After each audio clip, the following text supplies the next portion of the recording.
Hello, everyone, and welcome to Sustainability and Artisan Craft. I'm your host, Amber Christian, the editor of Handmade Seller Magazine. And today it is my pleasure to welcome Maddy, and we are going to get into all sorts of things about natural dyes today. So, welcome to the show, Maddy, and can you please introduce yourself and share more about your business? Yeah, absolutely. Thanks, Amber. So I'm Maddy Bartsch. I use they, them pronouns, and I am a farmer in southeast Minnesota, which is kind of near the Northfield area. And my specialty crop is I grow natural dye plants. I grow a little bit of everything. So I have at least one or more plant of every color in the rainbow.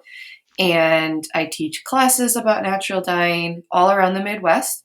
And I actually live in an apartment in Minneapolis, which is about 45 minutes north of the farm.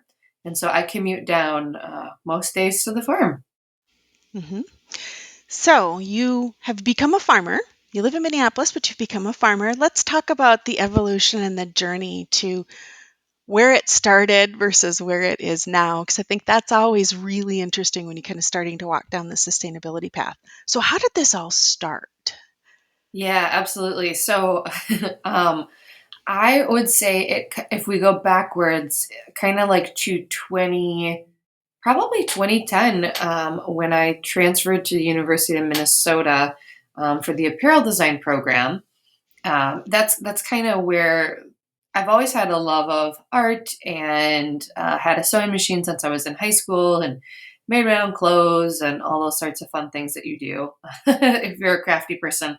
Um, and when I was like, maybe I would be a junior in undergrad, I transferred to the U for the apparel design program. I believe that was kind of like, okay, this is what I'm going to do. I'm going to be an apparel designer. And the farther I got into the program, the more I realized that what I really desired was going all the way back to more so the raw materials of garments as Mhm. well as textiles themselves. So, like, I was the kid who the textile analysis class was their favorite because I wanted to look at fibers under a microscope. So, and I wanted to do burn tests and like, ooh, is this a blend? And like, if so, what are its unique properties? So, that's where my nerd heart went. And so by extension, I kind of decided to switch gears. I finished in the art department. I didn't want to do more like pattern making and things like that. I really, really wanted to kind of create my own program, if you will, and the art department kind of welcomed me to do such a thing.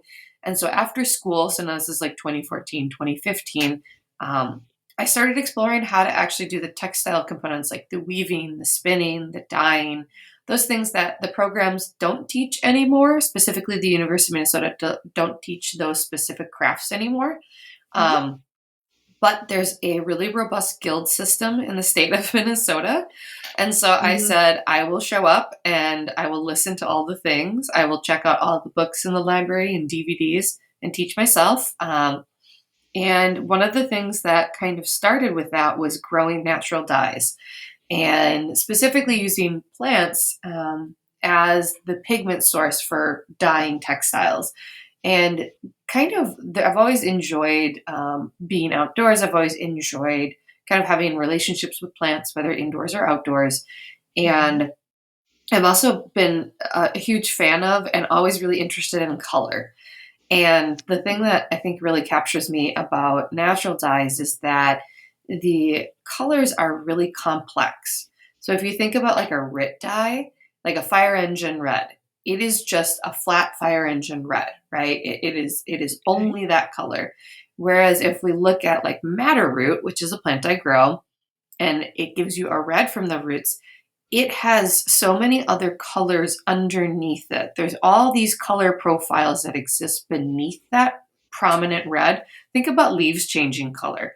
Maybe they start at orange and they were green to start with. That's the first color underneath there. So natural dyes are similar. Is it a cool red? Is it a warm red? Is it more orange? Is it blue? And I think that there's something super fascinating about how there's all these layers to making color and that we as humans have been connecting with this for centuries. So I kind of fell into that rabbit hole of specifically the natural dyes being something that really resonated deeply with me. And as you can imagine, when you live in apartments, you grow in your windowsill, and Yep. then you find out that community garden plots are a thing, and you apply, and then you start growing like a 10 by 6. And then eventually, after I'd done this for a number of years, I connected with Teresa Bentz at Get Bentz Farm, who is a shepherdess and also a miller.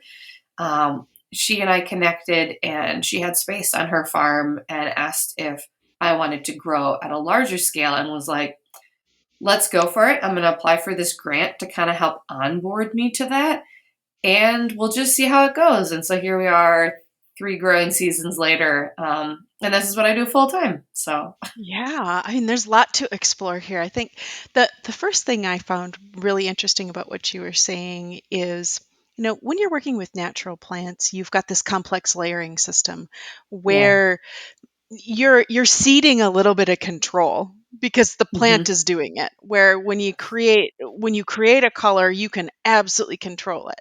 And so it strikes me as interesting that with a natural dye, you're okay, this is what I'm working with, and I'm working with some of this complex layering in a way that's a little bit different. And Yep. so it feels like the approach for a dyer is even just a little different and maybe has to be a little more exploratory. Is that a fair statement? When Yeah. you're starting to work with natural dyes, is you have to be like, hey, I got to be a little open-minded to what this could look like versus have my vision of the Yes. perfect colors. Um, Exactly. I think you're right on. It really is. If you can picture like one of those quizzes, like BuzzFeed, where it's like, do you have a car? And then you say yes or no, and it sends you down, and then you end up being like, which Shrek character are you? And you're like, huh, okay. Um, Natural dyeing is that, where you are like, okay, I am using tap water. That's a variable. I am using high heat. I'm using a mordant, which is, something that is gonna stick it to the fabric. What kind are you using? What's your pH? There's just all of these variables that can change color in either slight ways or huge ways, where it's like, how did you even end up with that result? And it's like, I'm not actually positive. So it's very it's very much I think exploration is a great word for it. And I think, again, if we go back to me being in a textile lab, where the thing that I love the most is, frankly, it's my curiosity. So it makes sense that like natural dyeing pairs so well with curiosity and wanting to have that kind of lab experience, of where it's like we're doing experiments. And I mean, that's what it is. Growing is an experiment, dyeing is an experiment. hmm Yes, and so even walking into, particularly with these products, there's a lot of, like you said, curiosity and experimentation and a willingness to maybe not quite know the outcome, but also to sort of trust yourself that you'll be able to figure it out as you go and work with all of the different variables versus, hey, if you're on the clock and you need to make a certain color by XYZ date and other stuff, Yes. that's probably not going to give you the time and space to experiment. And so if Yeah. someone's thinking about starting to play with more natural dyes, it's really, they're going to need to give themselves a window that's probably a lot longer than normal to learn and experiment Yes. and research because they're going to have to start exploring all of these natural colors. And like you said, madder root was one of them. What are some of the other early plants you grew in pots? Let's talk about a few of Yeah. those. Yeah, so some of the other like apartment dwelling buddies that I grew, so there was always madder. I grew marigolds inside, which again, they're good like in a pot plant, like especially even if you have a balcony or a patio or something like that. Those work just fine. And the flowers, which again, if you are harvesting them when they're at their peak, they're going to keep producing all season. So you can get a lot for from one plant. Basically, it's a lot. It's a very economical way to utilize dyes. Those are really bright yellows, bronzy, brassy yellows. um, I also would grow inside. I'm trying to think what some of the other buddies I had. I know like some scabiosas, or like bachelor buttons. Some of those plants I would grow inside. um, But yeah, I mean, it really was like I've always been kind of enamored with the matter, and perhaps it's because we shared the first four letters of my name and matter. Maybe there's some like we both are MADD to start with. Maybe there's some sort of connection there, but I I found that that one worked really well. I think anything that's almost like a kind of like a cut flower would work well. So even like zinnias should Mm. work well. Some herbs also are dye plants. So, like fennel and rosemary and mint. And like another good one that I started with was purple basil. So, purple basil, um, same kind that you would use for culinary purposes. But if you were to like put it between pieces of fabric, so if you're sandwiching the leaf between like Mhm. two pieces of cotton, and then you use the rubber mallet to pound it, it'll give you a blue leaf imprint. And so Oh. who knew? So that's a good one where you can grow it for food. And then also, if you have some leftover, if you're like drowning in basil leaves, you can be like, cool, we're going to use these for some crafting. Or you I mean, can that was craft really with the it on ramp. and eat the leftovers. Either way. Exactly. Right. Exactly. You'll have pesto no matter what.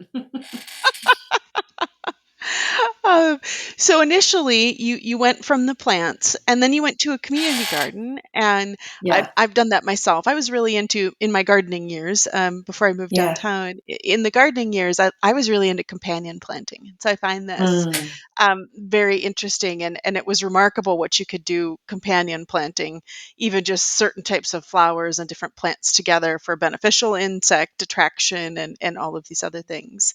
And so that was my whole nerd superpower in the gardening world is I loved doing that. Is that a thing in growing a flower garden as well? Is that does that companion planting matter? Are there certain kinds of flowers that like each other more than others, or how does that all work from a planting perspective? Yeah, I think that's it's a great kind of question to bring to gardening because I think that it really helps all the plants thrive and perform better, frankly. And so, kind of how this plays out for me is that there are sections of my garden where I allow all like different plants to just kind of grow adjacent to each other. So, what that looks like in practice is I'll have plants that all produce color, but it's different parts of the plant. So some of them it's leaves, some it's flowers, and others it's roots. What's nice is that there's like if it's not all uniform in that sense of like if it was all flowers, when I would harvest, all that food source would be gone, right? But because there's like these different parts of the plant that are producing the pigment that I want, there's always habitat and available food that again it's like a rotating kind of it's like spinning a wheel and there's always something there. It also means that there are lots of unique kind of habitats for critters, so some are tall and narrow, some are short and viney, some Mm. are big leaves, some are tall stalks with like, narrow flowers on them. And so again, there's also just like there's height differences, there's different types of flowering structures, different things for critters. Like I have a lot of frogs and other amphibians in my garden. And so there's lots of places where water will collect that are cool places in the heat of the day in summer for them to sit and to rest and to stay hydrated, just like us, to stay hydrated. Um, Mhm. and so what I've found is I really try to kind of utilize that kind of concept of companion planting. And even for me too, having perennial plants with annuals, things that are going to hold that soil in place, things that are going to be there for years with things that are going to pop up. I'm going to plant them every year because they're just not hardy for our growing zone, Right. but that's okay. But that's why they get to sit next to an elder plant that is well rooted, that is sturdy, can hold a lot of water, can pull because the roots are deep. I think about that almost like of having an adult like mentor with a young person. Really, I mean Yep. that's like how I look at the garden, is it's really this mentorship between the plants and them holding space for each other. And then two, if you can if you can put in plants that are fixing nitrogen, plants that are going to, you can cut them and then those roots will decompose, but they'll leave nice, like open spaces so that there's aeration.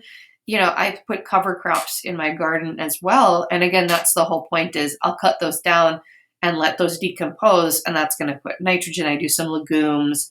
I do some other buddies, and they're all kind of next to each other. So again, those plants are able to kind of pull from all these available resources near them, while also like, when it's really windy, that bigger perennial bush is going to help that maybe new seedling that's an annual that's not very hardy yet, because it's like next to it. It can kind of be like, whoa, it's very windy at the farm.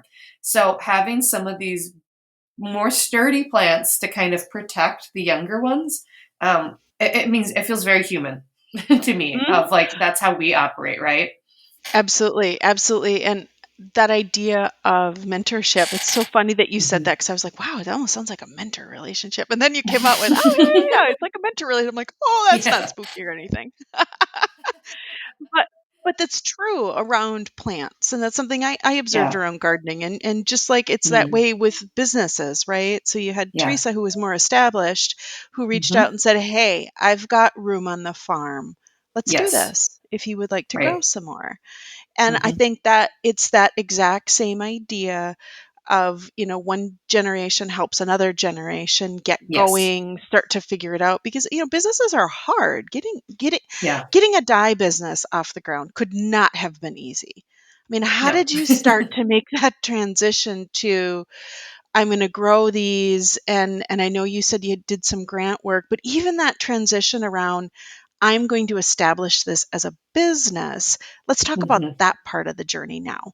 And when did Yeah. you decide to do that? How did you decide to do that? How did you go about it? Yeah. So I would say I had a few other kind of side gigs. I've been self employed for kind of quite some time, mostly communications and some other things like that, um, and community organizing as well. And so, like, that's always kind of been a back burner thing where I've done that. And it gives me flexibility to teach and do some of these other things specific to dyes and fiber arts. And I just kind of was realizing that for me, the thing that I really had the most kind of return on investment in terms of energy, mental health, and wellness, and also just like alignment with values was really this natural dye space.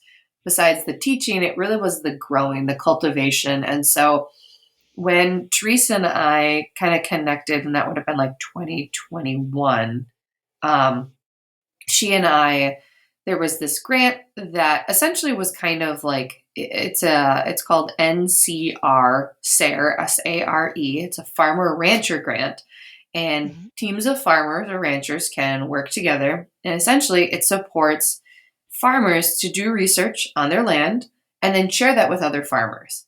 So it's really kind of Ah, like a for farmers by farmers initiative, and it's really flexible with the finance, like the money. There's not like a match. There isn't, all these types of things. You have to pay for everything in advance and get reimbursed. Like it's not like that. It's scheduled. It's really great, and it's a 2-year project. And so Teresa and mm, I were interested in like how would we scale this up? Because to your point, like I'm in a community garden plot. I am not on a half acre. I don't know what that looks like. Like how many plants is right. that even? Also, like I'm Mhm. not familiar with where Teresa's land, right? Like I know what my Right. community garden plot by the highway is like. That's very different than a pasture on 40 acres in like Northfield.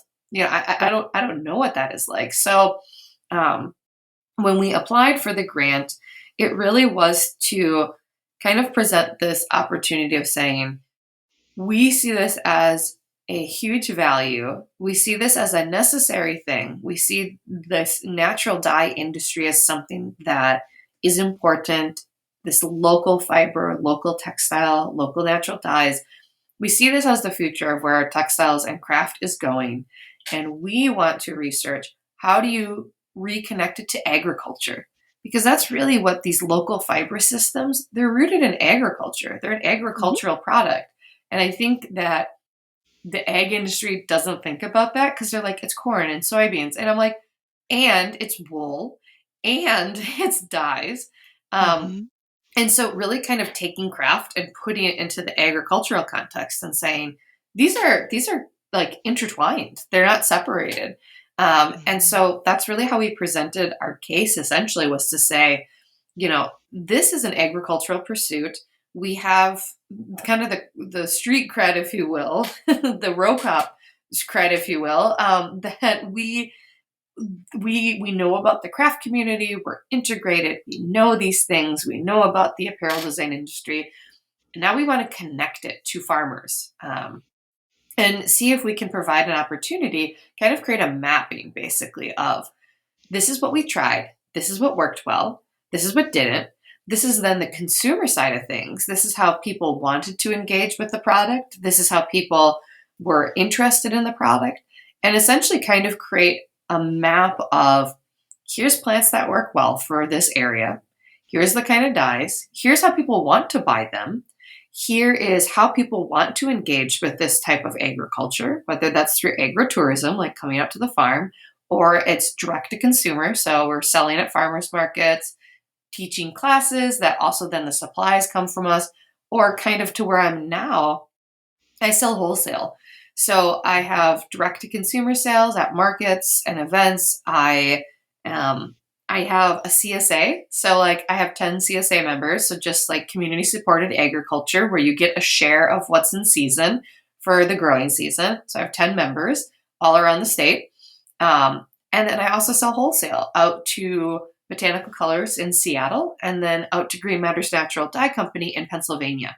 And so really trying to help establish that there's economic opportunity here and Right. there are more and more businesses interested in this type of product and also crafters, consumers who are saying like, do you have, like we make a kit because again, it's we want to help walk people through how to do this, to enjoy it, to have successful results, and to just be like interesting. I've not considered color to come from this kind of product, and that Right. you can come see our farm. You can come see where Mhm. these colors come from and that it's a really safe way also to like do things with kids. I last summer, like as I was doing this project, I met a mother and a daughter at a farmer's market, and the daughter's really who was turning 8 is very involved in sustainability and she cares a lot about Mhm. the environment. Mhm. And they invited me to come and host a natural tie-dye event at her birthday party. So it was a pool party at her grandma's house, and I came with Mhm. all my dyes, and all her friends came over, and one by one, we made these really cute bandanas with all the dyes from the farm. And Mhm. everybody got to leave with their super cool tie-dyed bandanas, all natural colors, and hearing all the kiddos, ages 8, share with their parents about what they were doing, how they did it, how cool it was so awesome. And again, it was, they didn't know this was an option. And when they saw it, they were like, that aligns with my values. And they were like, can you come teach? I was like, absolutely.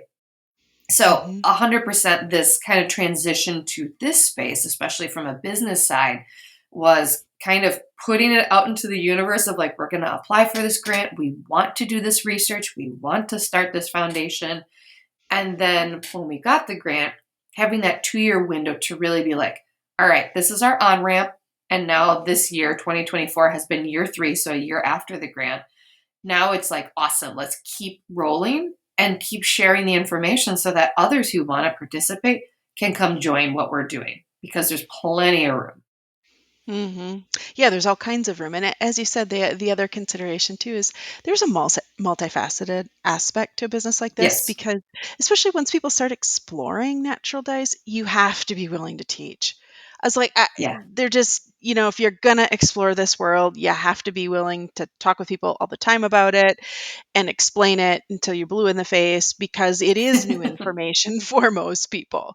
And Right. even for me, I mean, I met you at Yarnover in Plymouth, Yeah. Minnesota. I was just wandering the show floor and I was looking and I was like, "We we grow those here? We can grow Yeah. those here? Wait, you can use plants for that?" I'd Mhm. heard of the concept, but I'd never had time to explore it. And so then when we met and we Yeah. started exploring it, having the conversation, and for anybody watching this, I went down to the farm too. We road tripped down Mhm. there and I got to go see it for one of the open houses and experience it for myself. And you have to start to get a little immersed in the process. There's a lot to Yeah. think about as part of it, and particularly with these businesses. And so it's great that there's grants that can help that. I mean, that's Mhm. exactly what that kind of stuff can do is it helps you start to lay the foundation to build the business, to start to figure out, oh, what do the educational classes need to look like and be able to teach Mhm. them and establish things. And it gives you a little room to breathe in order to do that because you got to do all the farming on Yes. top of it, as well Right. as then establish all the processes. So you got a few balls in the air, so to speak, Yes. Yep. with a business like this. And so now you're on year 3, and I believe you're the only farm in Minnesota doing this, aren't you? With a field like this? I am, like, to my knowledge, I might be one of the only farms in the Midwest that is doing Okay. this at the scale that I'm doing. I will say that there are I think that when you kind of dive into this natural dye community, you'll find lots of people are like, I'm growing 3 indigo plants on my front porch. Like it really is that, I think, really kind of like small, like trying Mhm. things out on your own, which I think is awesome. And I love Mhm. that. And I think that where the gap that I saw kind of going into this is like, I've always been able to grow for myself and my classes, but what about people who don't have space or don't have time or just, like, aren't interested in that component of it? Mhm. Where do they get their supplies? And so, to that point, growing at that mid-sized scale is kind of a very odd growing pain space to be in because I'm Mhm. growing for others, and most folks that I know grow for themselves. And so it's Right. kind of a switch up of how that model works. And yeah, there are very, very few. I probably can think of like maybe 2 other, but they're, like, in the South, Yep. like, in Kentucky and North Carolina that I'm aware of, so not many. So it's new, it's emerging, right? Because we're all Yes. just kind of trying to figure this out, which means there's lots of Yes. space in the market, but people have to know it's early. I mean, this is kind of Yes. an early market. So this has been really interesting, and dipping a toe in the water, meeting someone that's actually doing it at a little more scale, not just the patio plants. Now, I Yes. know people are going to watch this and be super curious how to find you online and how to follow along with all your little farm tales on Yes. everything that's going on. So how do people follow you online on the socials? Yeah, so I'm on Instagram and my little what are those called? Handles. There it is. I was gonna say hashtag. I was like, it's not a hashtag. My handle is Salt of the North. Okay. And you can find all the stuff that I'm doing there. You can find links to our website where you can purchase plants, where you can go to classes, all those types of things. That's all on Instagram. And then I have a page and I sell through Teresa's Farm, which is Mhm. Get Bentz, Bentz farm.com. And you can read about the dye garden and then the work we're doing together. And that's also, again, where I'm advertising on the farm classes and things like that. So you can register there. So those are 2 great places to stay connected and find yourself at the farm at some point. Come say hi. Mhm. Absolutely. Well, thank you so much for joining us today. I think this Yeah. has been a fun exploration of a topic that not that many people may have explored yet. So it's great to be able to share that and to share about your business and how it's growing. And so thank you so much for joining us today, Maddie. And thank you everyone for tuning in. And until next time, we'll see you on our next episode of Sustainability and Artisan Craft. Thanks, Amber.